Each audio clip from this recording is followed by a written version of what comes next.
স্বামী বিবেকানন্দকে চিনি না এমন কেউ নেই, কিন্তু তার বলে যাওয়া বাণী আজও কোটি কোটি মানুষকে অনুপ্রাণিত করে চলেছে।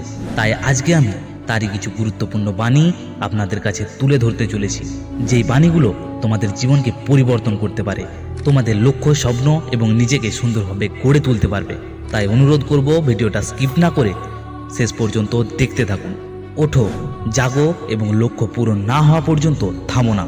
এই বিখ্যাত বাণীটি স্বামী বিবেকানন্দর অন্যতম প্রধান শিক্ষার প্রতিফলন। তিনি বিশ্বাস করতেন যে আমাদের সকলকে পরিশ্রম করতে হবে এবং আমাদের লক্ষ্যে না পৌঁছানো পর্যন্ত থামা উচিত নয়। তিনি বলেন, নিজের উপরে বিশ্বাস রাখো। যদি নিজের উপরে বিশ্বাস না থাকে তাহলে তুমি কখনোই সফল হতে পারবে না। একজন সৎ মানুষ সবসময় সততা এবং সাহসের সাথে কথা বলে এবং কাজ করে। বিবেকানন্দ সবসময় সৎ এবং সাহসী থাকার পরামর্শ দিতেন। জীবনে ছোট ছোট সময় খুব দ্রুত চলে যায়, তাই সময়ের সৎ ব্যবহার করো। সময়ের গুরুত্ব বোঝাতে তিনি সবসময় বলতেন যে সময় কখনো ফিরে আসে না, তাই সময়ের মূল্য বুঝতে হবে, তা সঠিকভাবে ব্যবহার করতে হবে। যে আগুনে নিজেকে পোড়াতে পারে না সে কখনোই অন্যকে আলো দিতে পারে না। এর মানে এটাই যে আমাদের নিজেদের জীবনের প্রতিকূলতা এবং চ্যালেঞ্জের মোকাবিলা করার ক্ষমতা থাকতে হবে, তবে তখনই আমরা অন্যদের সাহায্য করতে পারব। শক্তি এবং সাহসী জীবন, দুর্বলতা এবং ভয় মৃত্যুর সমান।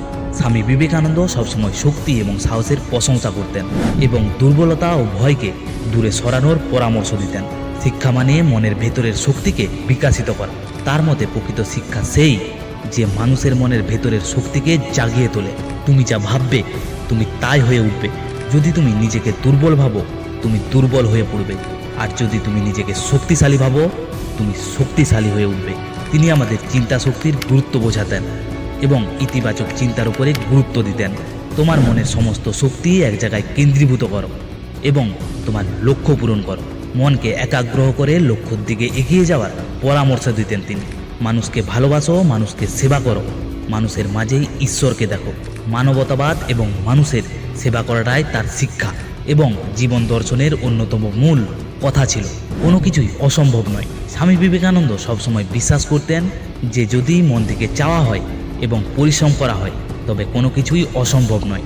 তিনি বলতেন, তোমাদের ইচ্ছা শক্তি যদি যথেষ্ট দৃঢ় হয় তবে তুমি যা কিছু চাও তা করতে পারবে।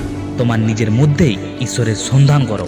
তার মতে ঈশ্বরকে বাইরে খোঁজার চেয়ে নিজের হৃদয়ে খোঁজা উচিত। তিনি বলতেন, তুমি নিজেকে জানো এবং দেখো কিভাবে তোমার মধ্যে ঈশ্বরের শক্তি কাজ করে। আত্মবিশ্বাসে সাফল্যের মূল চাবিকাঠি। স্বামী বিবেকানন্দ আত্মবিশ্বাসের উপরে বিশেষ জোর দিতেন। তিনি বলতেন, আত্মবিশ্বাসে দৃঢ় থাকতে তবেই তুমি যা কিছু চাও তা অর্জন করতে পারবে। মনের শক্তিকে ব্যবহার করো। মনের শক্তি অগাধ। যদি তুমি তোমার মনের শক্তিকে প্রশিক্ষিত করতে পারো এবং একাগ্রত করতে পারো তবেই তুমি অসাধারণ কিছু করতে পারবে। মানুষের মাঝেই ঈশ্বরকে দেখতে পাওয়া যায়।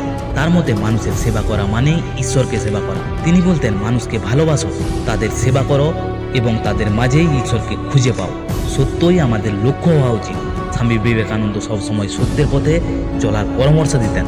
তিনি বলতেন, সত্যকে অনুসরণ কর, কারণ সত্যই আমাদের জীবনকে সঠিক পথে পরিচালনা করতে পারে। তিনি আরও বলেন, নিজের শক্তিকে অর্জন করো, নিজের ক্ষমতা সম্পর্কে জানো।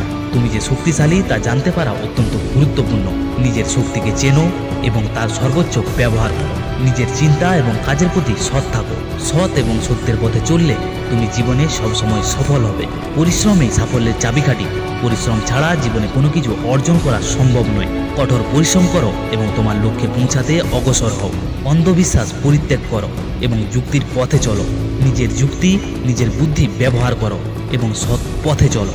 বন্ধুরা, স্বামী বিবেকানন্দের এই বাণীগুলো আমাদের জীবনে গভীরভাবে প্রভাব ফেলে এবং আমাদের জীবনকে সঠিকভাবে পরিচালিত করতে সাহায্য করে। তার জীবন এবং কথাগুলো আমাদেরকে আত্মবিশ্বাস, সাহস এবং প্রেরণা যোগায়, যা আমাদের জীবনে ইতিবাচক পরিবর্তন আনে। ধন্যবাদ স্বামী বিবেকানন্দজিকে, যে আমাদেরকে জীবনে সঠিকভাবে চলার পথ পরিদর্শন করে দিয়ে গেছে, যে আমাদেরকে আত্মবিশ্বাসী, সাহসী এবং প্রেরণা জুগিয়ে গেছে। বন্ধু, আশা করি এই কথাগুলো তোমার জীবনেও প্রভাব ফেলবে। তবে আর দেরি না করে ভিডিওটা ভালো লাগলে লাইক, শেয়ার, কমেন্ট করে সাবস্ক্রাইব করে দিও। দেখা হবে পরের ভিডিওতে। আপনারা